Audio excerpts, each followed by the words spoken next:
Thermodynamics. थर्मोडायनामिक्सचा जो first law आपण पाहिला होता त्याच्यावरती प्रॉब्लेम आहे. Write down that problem. In a particular reaction,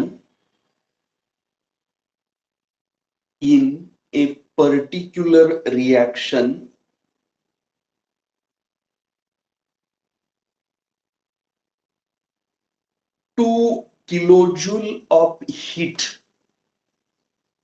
In a particular reaction, 2 kilojoule of heat is released by the system. 2 kilojoule of heat is released by the system. And 6 kilojoule of work is done on the system. And 6 kilojoule of work is done on the system. Full stop द्या तिथं. पुढं काय विचारलंय? Determine the delta H and delta U. तुम्हाला काय विचारलं इथं? Determine the delta H and delta U. म्हणजे इथं तुम्हाला एन्थाल्पी चेंज आणि internal energy change delta U हे विचारलेलं आहे. आता प्रॉब्लेम जर तुम्ही नीट वाचला तर हा जो प्रॉब्लेम आहे that is based on the first law of thermodynamics. First लॉचं इक्वेशन आपण पाहिलंय, प्रूव्ह केलेलं आहे. आता या प्रॉब्लेम मध्ये तुम्हाला काय काय दिलंय पहा बरं. गिवन काय काय दिलेलं आहे या प्रॉब्लेम मध्ये, काय काय दिलंय बघा अगोदर. You have to given about that in a particular reaction 2 kilojoule of heat. ही हीट जी आहे हीट इज रिलीज्ड म्हटलेलं आहे. म्हणजे याचा अर्थ heat that is designated by Q ही किती दिली आहे? 2 किलोजूल एवढी हीट दिलेली आहे. आणि ही हीट काय झाली आहे? रिलीज झालेली आहे. म्हणजे त्या सिस्टीमला हीटचा लॉस झालेला आहे. म्हणून Q is equals to minus 2 kilojoule. कारण heat is released by the system. System मधनं हीट रिलीज झाली आहे आणि म्हणून ते -2 किलोजूल असेल. आणि पुढे काय म्हटलंय? And 6 kilojoule of work is done on the system. म्हणजे हे वर्क डन झालेलं आहे आणि हे work is done on the system. On the system म्हटलं की डब्ल्यू ला साइन कुठला असतो? It is positive. That is positive sign. That is plus. That is 6 kilojoule of the work done. हे पॉझिटिव्ह वर्क डन येईल आणि हे work done ही positive किती आहे? 6 किलोजूल एवढं वर्क डन आहे. आणि याच्यावरून तुम्हाला काय विचारलंय? You have to ask delta H म्हणजे एन्थाल्पी चेंज आणि internal energy change delta U विचारलेलं आहे. हे दोन आर्टिकल्स इथं तुम्हाला हे दोन पॅरामीटर्स विचारलेले आहेत. मग आपण फर्स्ट लॉ ऑफ थर्मोडायनामिक्स याचा स्टडी केलाय. काय इक्वेशन आहे फर्स्ट लॉ ऑफ थर्मोडायनामिक्स? बोला. Delta U is equal to Q plus W. Yes, delta U is equals to, yes, बोला. Q plus W. Q plus W. That is Q plus W. बरोबर आहे. हे equation आपण first law of thermodynamics मध्ये हे prove केलेलं आहे. आपण delta U is equals to Q plus W. सरळ सरळ व्हॅल्यूज सबस्टिट्यूट करायचे तिथं. व्हॅल्यूज सबस्टिट्यूट करा. दॅट इज डेल्टा यू विचारलेलाच आहे तुम्हाला. डेल्टा यू म्हणजे change in internal energy. Q ची व्हॅल्यू दिली आहे तुम्हाला -2 किलोजूल्स आणि वर्कडन जे दिलंय ते वर्कडन पॉझिटिव्ह मध्ये आहे. That is 6 किलोजूल्स. आणि त्यामुळं येणारी डेल्टा यू म्हणजे चेंज इन इंटरनल एनर्जी जी आहे ती किती येणार आहे? That is nothing but 4 kilojoule. हे किती येईल? 4 किलोजूल येणार आहे. That is nothing but 4 kilojoule. हे डेल्टा यू म्हणजे एक आन्सर तुम्हाला मिळालं. आता दुसरं आन्सर तुम्हाला काय विचारलाय? You have to ask delta H विचारलेलं आहे. डेल्टा एच विचारलाय. मग डेल्टा एच म्हणजेच काय? Change in enthalpy. एन्थाल्पी. बरोबर आहे. एन्थाल्पी म्हणजेच काय? What is enthalpy? Total heat Total heat content of content of the system. That is heat content of the system. बरोबर. मग तुम्ही प्रॉब्लेम मध्ये पहा बरं. प्रॉब्लेम मध्ये तुम्हाला काय म्हटलंय? That is in a particular reaction 2 kilojoule of heat is release. म्हणजे इथं हीट रिलीज झालेली आहे आणि ती डेल्टा एच म्हणजे हीट आहे ती, आणि ती हीट जी आहे ही कॉन्स्टंट प्रेशरला, हे इक्वेशन आपण पाहिलंय. डेल्टा एच म्हणजेच that is nothing but heat. That is heat at constant pressure. That is QP. आणि मग डेल्टा एच ची व्हॅल्यू तुम्हाला दिलेलीच आहे. ही कॅल्क्युलेट करायचा प्रश्नच नाहीये. फक्त आपल्याला ते समजलं पाहिजे. डेल्टा एच म्हणजेच heat content and that is heat release at constant pressure. Heat release इथं या एक्झाम्पल मध्ये रिलीज झाली आहे, आणि ती किती हीट रिलीज झालेली आहे? तर ती आहे 2 किलोजूल एवढी हीट. म्हणजे तुमचा डेल्टा एच च जे आन्सर आहे, डेल्टा एच म्हणजेच ते 2 किलोजूल असेल, आणि डेल्टा एच म्हणजेच heat release at that constant pressure. That is called as QP. आता रिलीज झाली आहे, रिलीज झाली म्हणून त्याला साईन दिलं पाहिजे. कुठलं साईन इथे दिलेलं आहे पण? That is negative sign. हे निगेटिव्ह साईन. अशा पद्धतीनं तुम्हाला डेल्टा यू आणि डेल्टा एच या दोन्ही व्हॅल्यूज हे अशा पद्धतीनं हा प्रॉब्लेम इथं सोडवावा लागतो. सोपा आहे. म्हणजे डेल्टा एच तर आपल्याला कॅल्क्युलेट कुठं करायची गरज नाही, प्रॉब्लेम मध्येच दिलेला आहे. फक्त त्याचा अर्थ आपण सुसंगतपणे लावला पाहिजे, लक्षात घ्या. आणि delta U that should B calculated with the first law of thermodynamics. 3 step मध्ये फक्त आपल्याला बेरीजच करावी लागली. त्या अशा पद्धतीनं फर्स्ट लॉ ऑफ थर्मोडायनामिक्स वरचे प्रॉब्लेम्स हे आपण, हा एक प्रॉब्लेम आणि कालचा घेतलेला एक, याच्याशिवाय टॉपिक संपल्यानंतर आणखी प्रॉब्लेम वेगवेगळे कुठले येतात त्याच्यामध्ये, याच्यामधलेही आणखी वेगळे प्रॉब्लेम आपण तिथं बघूया. टॉपिक संपल्यानंतर आणखी जादाचे प्रॉब्लेम्स आपल्याला काय घेता येतील आपण ते घेऊया, लक्षात घ्या. मग आता आपल्याला कुठं जायचंय? That is the work done in case of the chemical reaction. याच्या अगोदर वर्क डन आपण पाहिलं. Work done in case of isothermal irreversible process आणि work done in isothermal reversible म्हणजेच मॅक्सिमम वर्क. आता at constant pressure and the constant temperature work done that is W. लक्षात घ्या.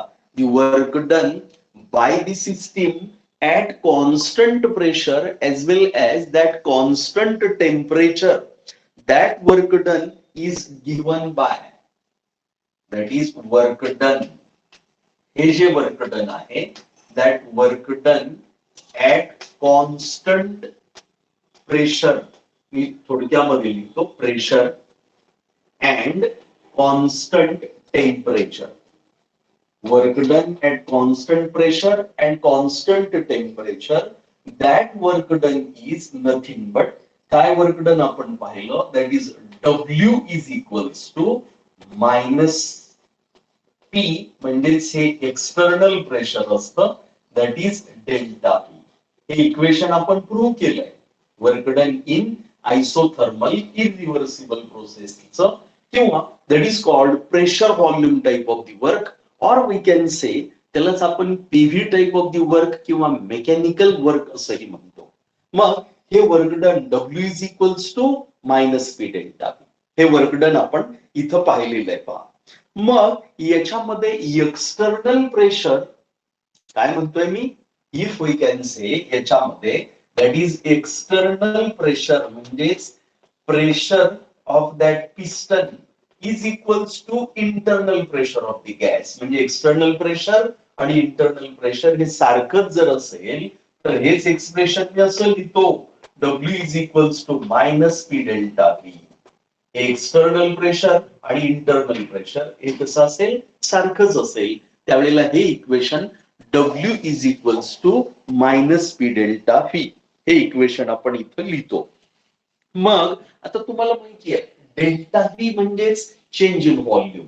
हा चेंज इन व्हॉल्यूम कसा काढतो आपण, final volume minus initial volume. म्हणजेच W बरोबर minus P that is delta V म्हणजेच V2 minus V1. V2 minus V1. हा पी जो आहे याला मल्टिप्लाय असेल या ब्रॅकेटला. मग तो जर पी मल्टिप्लाय असेल तर हे इक्वेशन मी असं लिहितो, W is equals to minus P ने याला मल्टिप्लाय केलं दॅट इज PV2.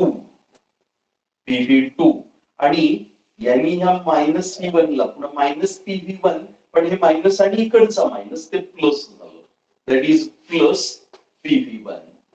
लक्षात घ्या काय लिहितं, that is W is equals to minus PV2 plus that is PV1.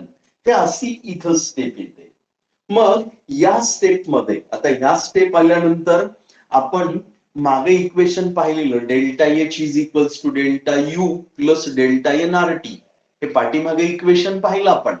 मग त्याच्यामध्ये आपण आयडियल गॅस इक्वेशन नुसार PV1 आणि PV2 च्या किमती आपण काढल्या होत्या पहा तिथं. PV1 आणि PV2 बरोबर आपण काय काढलं होतं तिथं, आठवतंय का पहा, according to ideal gas equation. आठवतंय का पहा, तिथं तुम्ही पाहिजे तर त्याचा रेफरन्स घ्या. According to ideal gas equation. Ideal gas equation आणि काय आयडियल गॅस इक्वेशन काय होतं, दॅट इज बोला. Yes, ideal gas is equal to equation. nRT. Yes, that is PV N1. is equal to nRT. आणि मग PV1 साठी V1 is the volume of the reactant in the gaseous state. V2 is the volume of the product in gaseous state. आणि म्हणून हे जे equation होतं that is PV is equals to nRT, हे आपण त्या रिएक्टंट साठी आणि या प्रोडक्ट साठी आपण कसं लिहितो, that is PV1 is equals to, therefore मी असं म्हणतो PV1 is equal N1 RT, number of moles of the reactants in the gaseous state. हे सांगितलंय तुम्हाला मी. त्याबरोबर similarly that is for PV2, म्हणजे PV2 म्हणजेच हा व्हॉल्यूम कुणाचा असेल, गॅसियस प्रोडक्ट्स असेल, that is equals to N2 RT. Equations आपण मागच्या डेरिव्हेशन मध्ये आपल्याला आलेले होते. हे कसं आलं हे तुम्हाला आयडियल गॅस इक्वेशन वरून कळेल. मग PV1 आणि PV2 याच्या ज्या व्हॅल्यूज आहेत त्या वर्कडनच्या इक्वेशन मध्ये मी ठेवतो. या PV1 आणि PV2 च्या व्हॅल्यूज, या ज्या व्हॅल्यूज आहेत ते इथं ठेवूया आपण. मग इक्वेशन काय मिळेल, W is equals to, therefore W is equals to काय, मायनस, हे मायनस साइन आहे असंच. PV2 ची किंमत किती आहे हो हे पहा, that is N2 RT minus bracket मध्ये घेतो, दॅट इज N2 RT पुढं काय आहे प्लस PV1 ची किंमत N1 RT plus that is N1 RT. मग आता काय इक्वेशन येणार हे, that is W is equals to, हे मायनस साइन मल्टिप्लाय होईल, मायनस N2 RT आणि plus minus minus that is N1 RT. मग आता मी काय करतो, RT कॉमन आहे, RT कॉमन काढूया आपण. therefore W is equals to काय, मायनस हे पहा N2 minus N1 into RT into RT. मग N2 म्हणजे number of moles of the gaseous product, N1 म्हणजे number of moles of the gaseous reactants. हा याच्यामधला फरक आहे आणि फरक that is nothing but delta N, change in number of moles. आणि म्हणून डब्ल्यू बरोबर हे negative sign as it is. N2 minus N1 म्हणजेच काय म्हणतो त्याला आपण delta N, change in number of moles आणि आरटी एज इट इज. आणि म्हणून मला इक्वेशन काय मिळालं? What is this equation? काय इक्वेशन आलं बघा? कुठलं डेरिवेशन आलं? डब्ल्यू इज इक्वल्स टू, हे ओळखता येतात ना अक्षरं सगळी बोर्डवरची? हा सर. होय सर. होय सर दिसत. हा, काय आहे मग ते equation? W is minus- equal to minus W is equal to minus delta NRT. Delta N R T. What is delta N? Change in number of Change in number of moles. Change in number of moles of that gaseous reactants and products. म्हणून मी इथं बेसला मुद्दाम G असं लिहितोय. म्हणजे तो G indicates that is the change in number of moles of that gaseous substances. तो reactant असेल, product असेल, लक्षात घ्या. आणि म्हणून W is equals to minus delta nRT. This is the work done. हे जे इक्वेशन आहे हे इक्वेशन काय सांगतो? That is the work done in case of chemical reaction. Chemical reaction मध्ये एखादी केमिकल रिॲक्शन आपण क्लोज व्हेसल मध्ये कॅरीड आउट केली तर त्या क्लोज व्हेसल मध्ये कॅरीड आउट केलेली जी रिॲक्शन आहे त्याचं वर्क डन जे असतं ते या इक्वेशन येईल.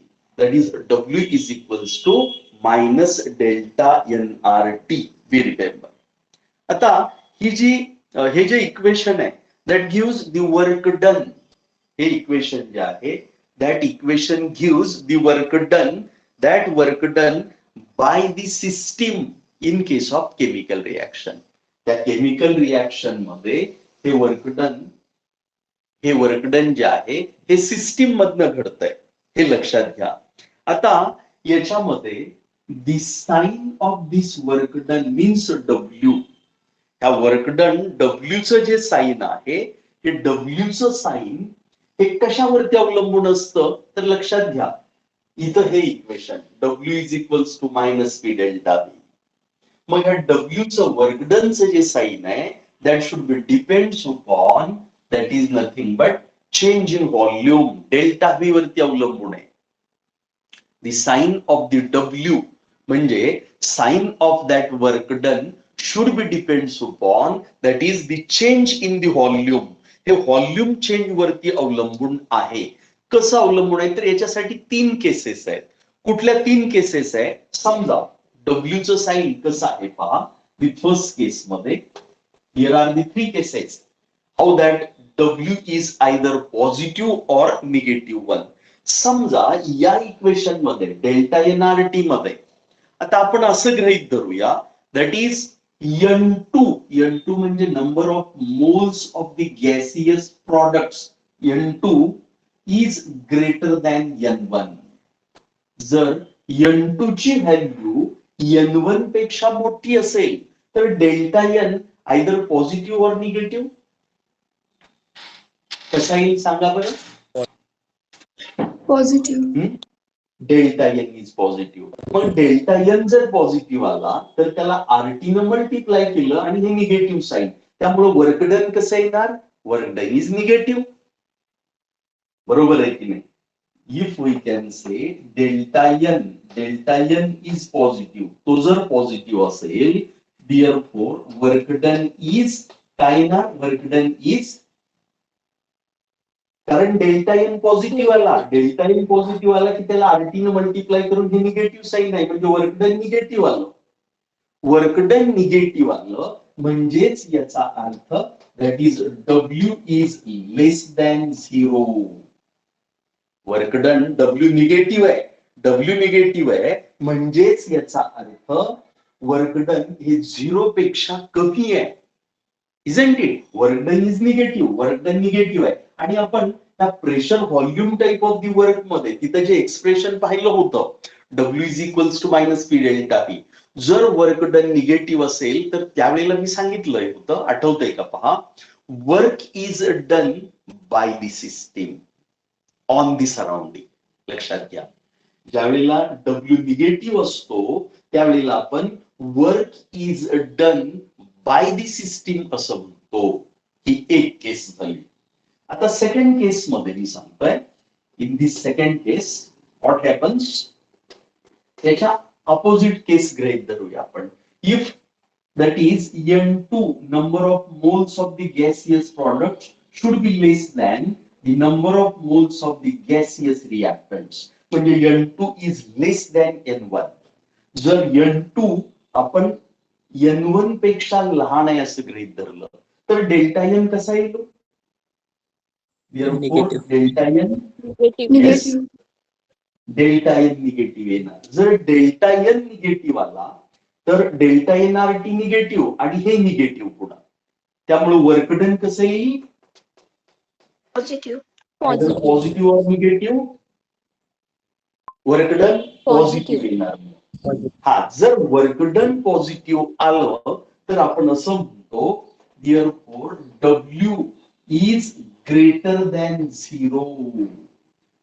वर्कडनची किंमत ही 0 पेक्षा मोठी असेल कारण ते पॉझिटिव्ह आहे. आणि ज्या वेळेला वर्कडन पॉझिटिव्ह असतं त्यावेळेला आपण म्हणतो work is done on the system. हे वर्कडन सिस्टीम वरती घडलेलं असतं. जर निगेटिव्ह असेल तर work is done by the system. जर डब्ल्यू पॉझिटिव्ह असेल तर work is done on the system. त्यावेळेला वर्कडन मात्र सिस्टीम वरती घडलेलं असतं. This is nothing but this second case. आणि तिसरी जी केस आहे, third case, what we can say, या तिसऱ्या केसमध्ये if N1 and N2 both are the same. काय म्हणतोय मी? नंबर ऑफ मोल्स रिॲक्टंटचे आणि प्रॉडक्टचे देखील जर सारखेच असतील, N1 is equals to N2 असेल तर डेल्टा एन किती यायला पाहिजे? 0 यायला पाहिजे. आणि जर हा 0 आला तर डेल्टा येणार टी ती टर्मच 0 येणार आणि म्हणून वर्कडन किती येईल? therefore W is equals to 0. yes, Zero. that is Zero. W is 0. त्यामुळे वर्कडनच इथं 0 येणार आणि वर्कडन जर 0 येत असेल तर आपण असं म्हणतो no pressure volume type of the work, no PV type of the work is done when the number of moles of the gaseous reactants and products are equal. ज्या वेळेला नंबर ऑफ मोल्स रिएक्टंट्सचे, कुठले? Gaseous रिएक्टंट्सचे number of moles of those reactants and products when both are the same. ज्या वेळेला दोघही सारखे असतील त्यावेळेला मात्र वर्क डन हे कसं येणार? No work is done by that system. त्या सिस्टीम मधनं वर्क डनच घडत नाही कारण तिथं डब्ल्यू कसा असतो? W is equals to 0. Be remember, W हा इथं 0 असेल.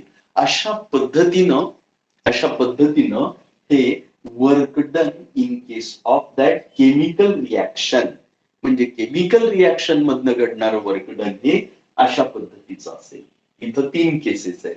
वर्क डन केव्हा निगेटिव्ह असतो, वर्क डन केव्हा पॉझिटिव्ह असतो आणि केव्हा वर्क डन घडतच नाही. या 3 केसेस या केमिकल रिॲक्शनच्या वर्क डन मध्ये दिलेले. हे सर्वांना समजलंय? Is there any doubt? याच्यामध्ये काही शंका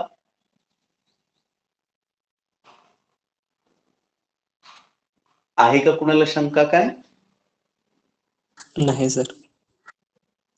सर हा बोला. सर तिथं राईट हँड साइडला तिथं निगेटिव्ह आहे ना, ते ब्रॅकेटला नाही आहे पूर्ण. फर्स्ट कुठलं? स्टेप. ठीक आहे. हा डब्ल्यू पूर्ण- इज इक्वल्स टू, हा हे पूर्ण ब्रॅकेटला असेल ना. हे काय आहे? इथं काय केलं मी? N2 RT plus N1 RT, बरोबर. मग RT मी इथं कॉमन काढला. RT आपण म्हणजेच N2 RT minus N1 RT झाला. मग हा RT जर मी कॉमन काढला तर ब्रॅकेटमध्ये N2 मायनस N1 राहणार. N2 मायनस N1, पण हा निगेटिव्ह साईन हा ब्रॅकेटच्या बाहेरच आहे. मग हा निगेटिव्ह इथं कायम आला आणि N2 आणि N1 चं जर सबट्रॅक्शन केलं तर डेल्टा एन असेल आणि हा आरटी हा कॉमन आलेला. हा जो डब्ल्यू इज इक्वल्स टू, हे पहा इकडे W is equals to minus sign हे इकडचं बाहेरच आहे, पण PV2 प्लस PV1, मग आता इथं आपण PV2 आणि PV1 आयडियल गॅस इक्वेशन नुसार PV1 म्हणजे N1 RT आणि PV2 म्हणजे N2 RT. मी इथं फक्त W is equal to minus त्या PV2 आणि PV1 च्या किमती ठेवल्या इथं, मग हे मायनस एज इट इज, मग N2 RT, पण हे मायनस प्लस काय होईल, मायनस होईल इथं, N2 RT minus N1 RT, आणि म्हणून इथं N2 आणि N1 हे मी जवळ घेतले आणि RT आपण कॉमन घेतला, त्यामुळे N2 मायनस N1 म्हणजे डेल्टा एन, पण हे negative sign as it is. अशा पद्धतीनं W is equals to minus NRT in the gaseous state, याच्यासाठी हे वर्क डनचं हे केमिकल रिॲक्शन मधचं इक्वेशन हे अशा पद्धतीनं इथं प्रूव्ह होईल. लक्षात घ्या, हे मला वाटतं एकदा बोर्ड एक्झाम मध्ये 2 मार्काला हा प्रश्न विचारलेला आहे. एकदा बोर्डाला हा 2 मार्काला प्रश्न विचारला गेलेला आहे. त्यामुळं आपल्याला हे इक्वेशन विशेष असं अवघड काही नाहीच आहे, त्यामुळं हे इक्वेशन तुम्हाला प्रूव्ह करता यायला पाहिजे. जर विचारलं derive an expression for the work done in chemical reaction, derive an expression for the work done in chemical reaction, असा जर प्रश्न असेल तर इथं पर्यंत डब्ल्यू पर्यंत, जर या केसेस विचारल्या तर लिहायचं, नाहीतर हे इक्वेशन इथं पर्यंतच, W is equals to minus delta NRT, N means in the gaseous state. हे अशा पद्धतीचं आपल्याला हे डेरिव्हेशन प्रूव्ह करावं लागेल. आणि विद्यार्थी संख्या मला आणखी कमीच दिसायला लागली आहे. सगळे विद्यार्थी या टीचमेंटला एनरोल कोण नसतील तर त्यांना एनरोल करायला सांगा, कारण मी मुद्दाम पुन्हा गुगल मीटच्या ऐवजी याच्यावर का घ्यायला लागलोय, तर इक्वेशन आपल्याला बोर्डवरती इथं आपल्याला समजून सांगता येतात अगदी वर्गातल्यासारखं, त्यामुळे मी तुम्हाला पुन्हा याच्यावरती घ्यायला लागलोय. तर तुम्ही काय करायचं, जे कोण विद्यार्थी नसतील, मला संख्या कमीच दिसतीये, कारण पूर्वी गुगल मीट वरती जादा दिसायचे, आता याच्यामध्ये कमी, जवळजवळ 25 विद्यार्थी मला याच्यात कमी दिसत आहेत. त्यामुळे जे कोणी आपले मित्र मैत्रिणी ह्या टीचमेंट ज्यांनी आपल्या फोनवरती डाउनलोड करून घेतलेलं नसेल आणि हे एनरोल नसतील ते आपल्या ग्रुपसाठी, तर त्यांना सांगा कोण असतील त्यांना, कारण आपण आता टीचमेंट वरती, तुम्हाला टीचमेंट बरं वाटतं की गुगल मीट, कुठलं तुमच्या सोयीनुसार आपण घेऊया, गुगल मीट पेक्षा हे बरं वाटतं का? मग सांगा आपल्या, टीचमेंटच हेच बरं वाटतं ना. होय सर. आणि आता ह्याच्यावर हे लेक्चर पुन्हा आज मी काय केलंय, रेकॉर्ड करायला लागलोय. जर तुम्हाला हे लेक्चर पुन्हा संध्याकाळी आपल्याला पाहावं वाटलं कसं, तर तुम्ही ते सुद्धा करू शकता. आता हे रेकॉर्ड